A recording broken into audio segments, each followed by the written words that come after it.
what is Athetoid Cerebral Palsy? Actually, it is a subtype of cerebral palsy.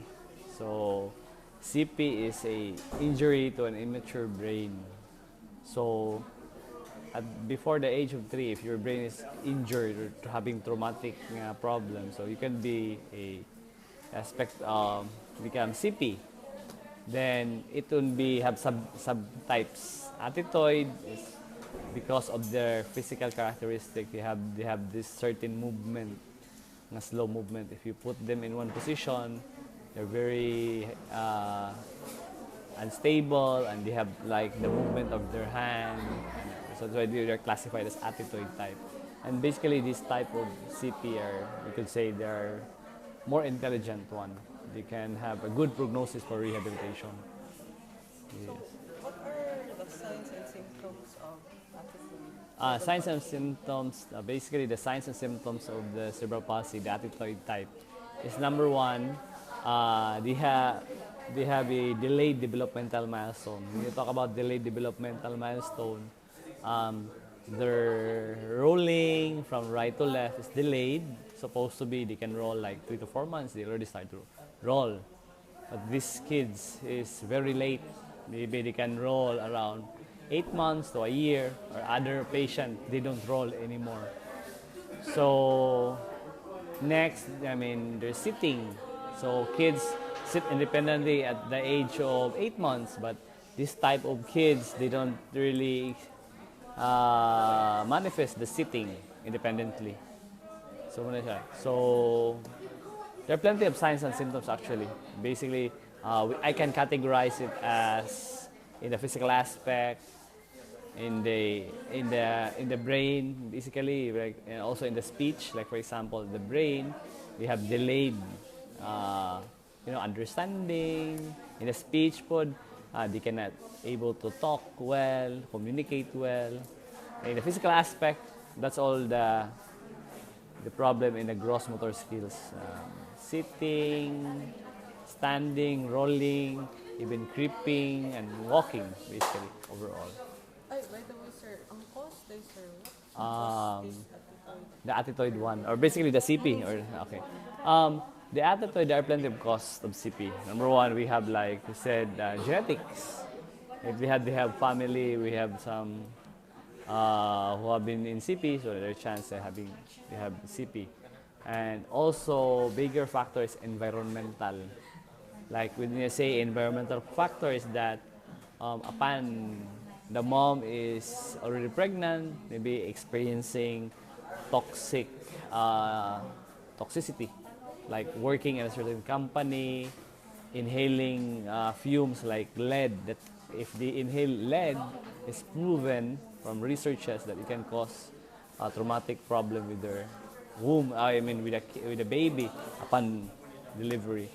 Some of them are traumatic. When you say traumatic, before the brain matures, before 3 years old, there is a certain traumatic accident happen that we don't know. Like for example, as simple as a bump of your head when you're still young, or a fall and your head hit first on the ground. So there is a higher chance that you will experience a cerebral palsy. So there are costs. So it depends. And some of them, upon delivery of the mother, it will take them some time. I mean, longer labor. So if there's longer labor, there is a decreased oxygen in the brain of the baby, so it can lead to cerebral palsy. We call that one hypoxia. And sir, you mentioned a father regarding jaundice. Jaundice. Is Okay. it, does it Yes, yeah, does it affect? I mean, it can contribute with the cause because some of the causes of the CP is infection. Rubella, toxoplasmosis, mga syphilis, other infectious problem. So it can cause. So if there is a signs and symptoms that jaundice or yellow discoloration of the baby, there is something wrong with the liver or something. So muna siya. It can cause CP. Ang diagnosis, sir, How do we diagnose? It's athetoid. Yeah, okay, From that's a other types of cerebral That's a very good question. Diagnosis with CP is basically more an assessment from neurodevelopmental doctors. So they are the one in charge with the assessment. Then afterwards, they will be passed on to the physical therapist. So the physical therapist will do a series of evaluation. The physical, then for me, as a PT, I will do some neurological assessment, the vision, auditory, more on the reflexes, if they're still intact or not. Then, aside from that, assessment, more on their developmental skills, because we have already put this one in months. For example, a simple rolling, we are sure that at 3 to 4 months, the kid already achieved to roll. At 8 months, the kid already able to sit. At 10 months, the kid already stand and start to cruise and grab the furniture. At 1 year old, the kid already start to walk. So if those kids have been delayed, we call them delayed developmental milestone, we can consider them as CP. But there are certain tests aside from that. Those are just one of the tests. Yeah. Once finding out, sir, how about the treatment? How do we go about the treatment for the CP? Epilepsy? The treatment for the cerebral palsy is a multidisciplinary approach.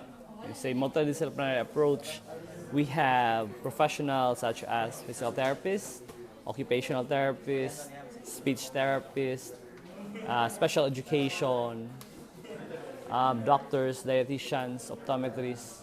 So because these kids have plenty of problem, from head to toe problem.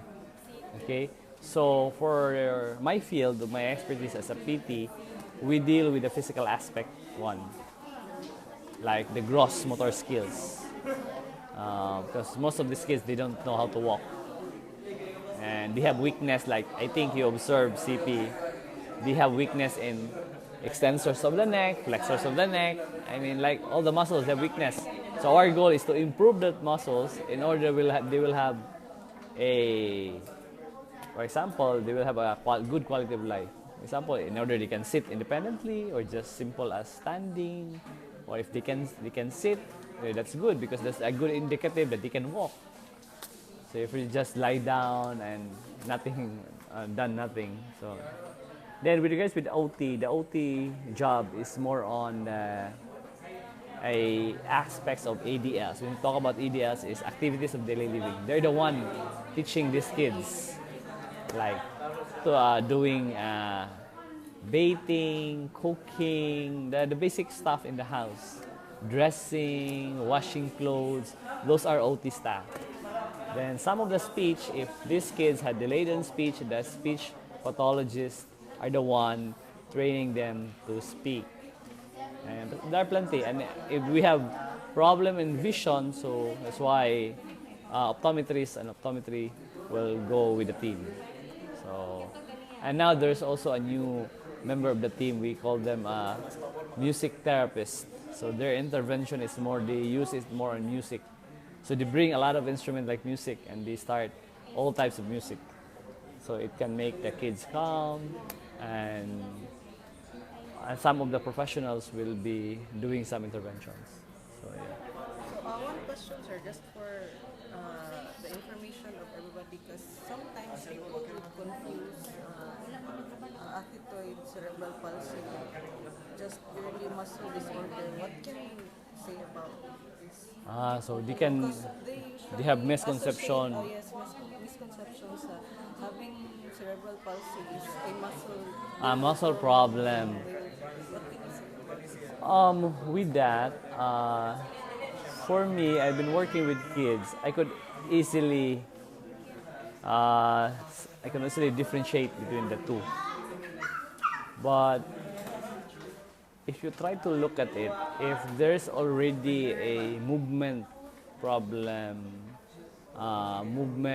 then also sensation problem, or simple as problem in vision. I mean, the problem is, we call that one is varied ba? Not just in a localized area. So, kaya kung say, maybe it's CP. Aside from that, a CP, they have this physical feature. Right? If you can observe them, like when they smile, it's really different from other kids. So that's why I can say, okay, this is a CP patient. And also, upon looking at them, their muscle tone, their ankle, even the way they smile, the way they hold hands, you can check their grasp reflex, or yeah, So yung kuan yun siya, neurological. neurological gid siya. Because if you said it's muscular you cannot see it. If muscular, I think we have muscular cases, no problem. Like I think you've heard like Duchenne muscular dystrophy. Basically, the problem is more on muscles. They don't have any problem with brain. They can understand you, they can talk, but the problem is purely muscles. So that's what meaning to say the muscles are very weak.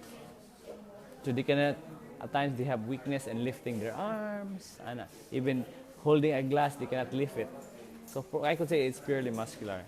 And they don't have any problem in facial asymmetry. I mean, that's a term. Because in CP, you can very observable facial asymmetry. So this cerebral palsy is degenerative. Degenerative cerebral palsy? No. When you have cerebral palsy, it's not degenerative. Once you have there, it's already there. It will not progress more. Unlike with Parkinson patient, once you have it, as the year pass by, it will progress. So CP is not a progressive disease. Once you have it, and it's there. That's why we can still do series of intervention to help the patient. And the problem with the degenerative problem is we do intervention, and as the year pass by, the problem is still there. It will progress to the more difficult problem. And so it's not, I mean, it's a degenerative problem. For children, sir, what can you say about the prognosis of those having athetoid? Okay, that's a good question. Prognosis with this kind of patient, I could say depends upon early detection. For me, early detection, early intervention, I could say you have a good prognosis. We have CP kid, the therapy starts at 4 months old. Yeah, at that young, until how many years? Like 3, 4, 5 years, and they can walk because we intervene very early and very fast ang iyang detection, and with the collaboration of the team, like all the doctors and the team. So for me, it's more on early detection and early intervention. But if in cases where, like for example, for those area that are living in the provinces, they don't have doctors, they don't have education, they don't know what is CP, then they will bring to us the CP kid at the age of 4 years old, 5 years old.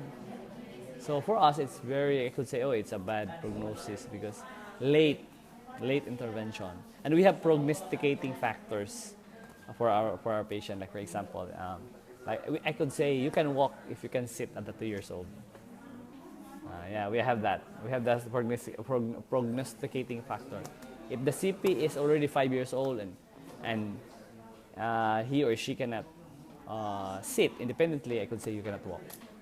Like for example, I think our patient is 10 years old, but he cannot sit independently, so I could say he cannot walk. It's so sad, and it's a straight point view of me. So what we do with this patient is to maintain na dili mo worse ang problem. Maintain the joints, still improve the head, the trunk, in order they can sit independently. Pero what man gyud siya. So the sitting is more on physiologic sitting, physiologic standing, meaning to say palingkuron lang siya.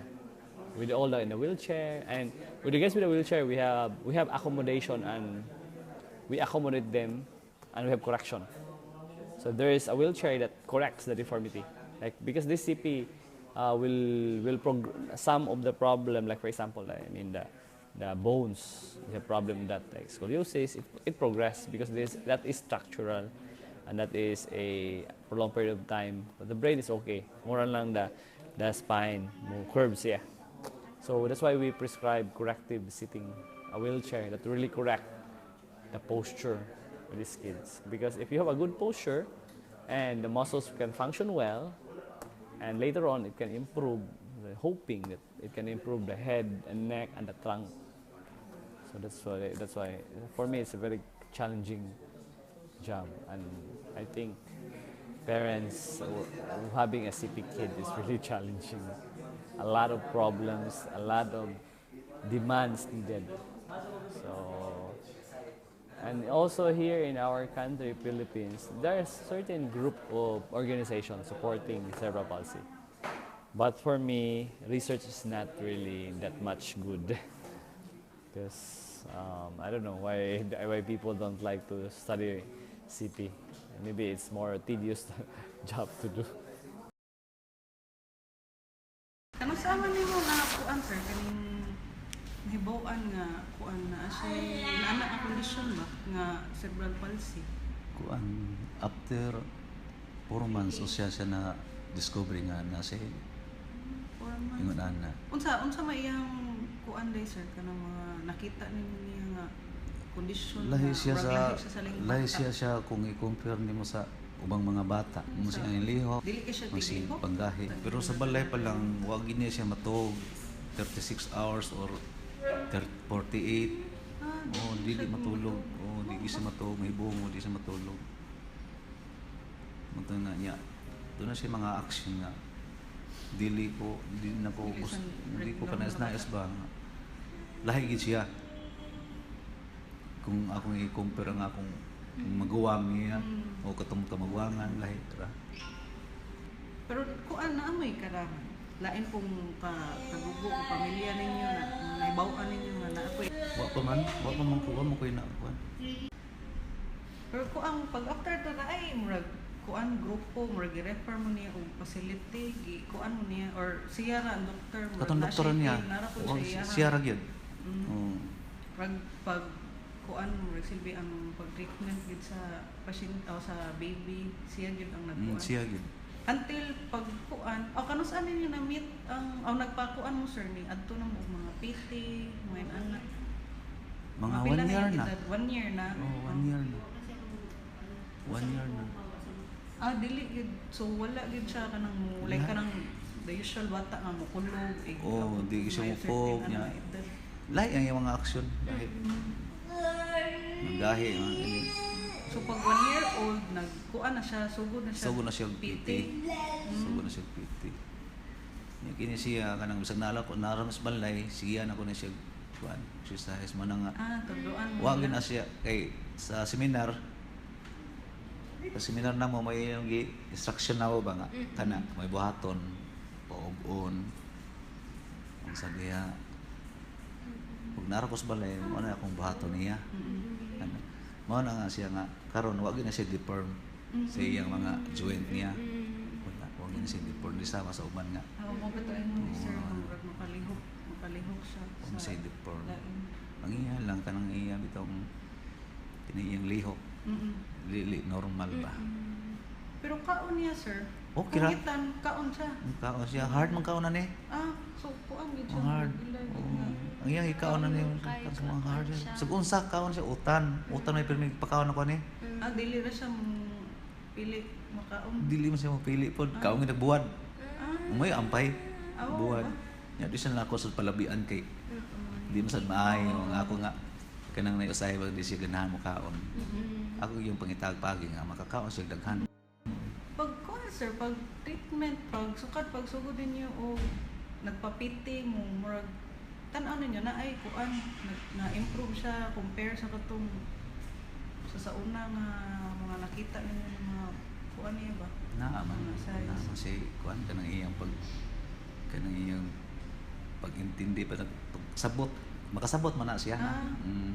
Makasabot na siya. Gigoto na kadong. Oo. Mo kuan siya. Busog na kadong. Kisay lab nimo, mama. Na siya na siya. Nag-speech therapist po mo sir or kuan lang PT lang yun. PT lang yun. So naa siya, makastorya siya, ginagmay, mo respond yun siya. Ang hobbies niya basketball. Kanang halimbawa basketball. Ngay mga tumba, ngay magsumbagay, magkatawa na. So may respond. Nagi siya kinang kuan. Sumurag iya lang panglihok o ang iyang speech ka pastilya mo response sa pangutan mo.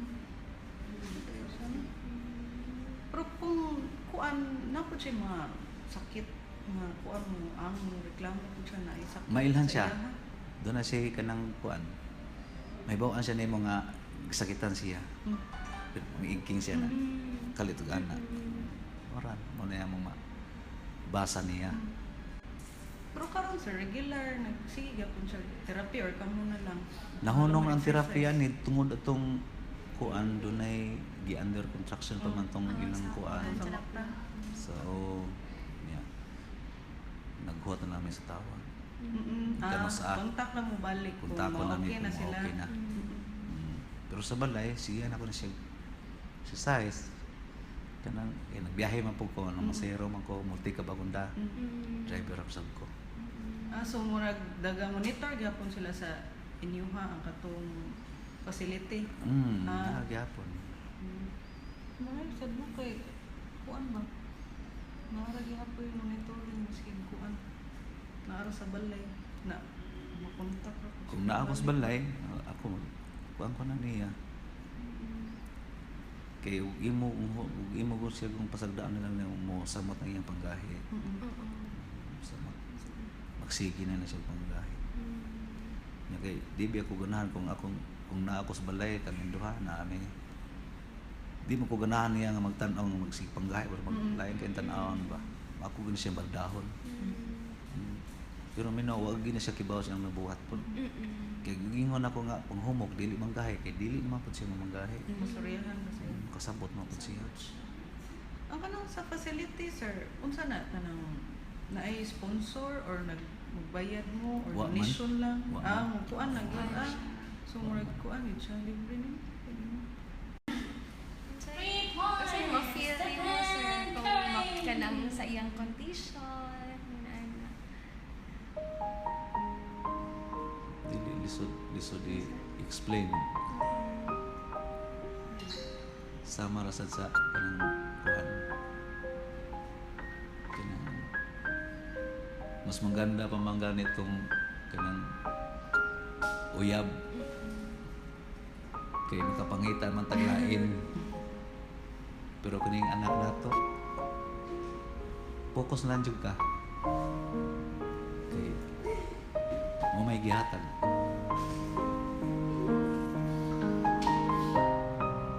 Sakit.